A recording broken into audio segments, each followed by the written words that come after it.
Sir, any tips paano nag-survive ng plebo? Siguro ang pinaka-tanong niya, any tips para makasurvive ang isang kadete sa pagiging plebo niya?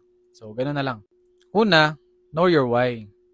Dapat alam mo kung bakit ka magkakadete or bakit ka naging kadete. Pag alam mo yung why mo, yan yung magiging motivation mo. For example ako, ano ba yung motivation ko? Ang motivation ko, family ko, future family ko, at para sa sarili ko na rin, para sa career ko. Siyempre, pag nahihirapan ka, tapos naalala mo yung family mo na gusto mo silang tulungan pagka-graduate mo or habang kadete ka pa lang kasi may sweldo ka na nakakapadala ka. So, pag naisip mo yun, mamomotivate ka. Pangalawa naman, right mind setting. Kailangan, maset mo muna yung mind mo para makasurvive ka. Paano ko nasabing maset ang mind mo? Ang pagiging mahirap kasi, nasa point of view lang yan ng tao. Naalala ko nga yung kwento about sa isang upper class. Sabi niya, mas high moral daw siya or mas masaya daw siya sa academy kasi nakakakain siya ng 3 times a day kumpara sa labas.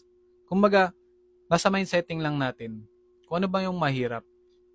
Kung mas mahirap ang buhay mo sa labas, syempre, ma-high moral ka sa loob ng academy. So, pwede mo yung gawin yun.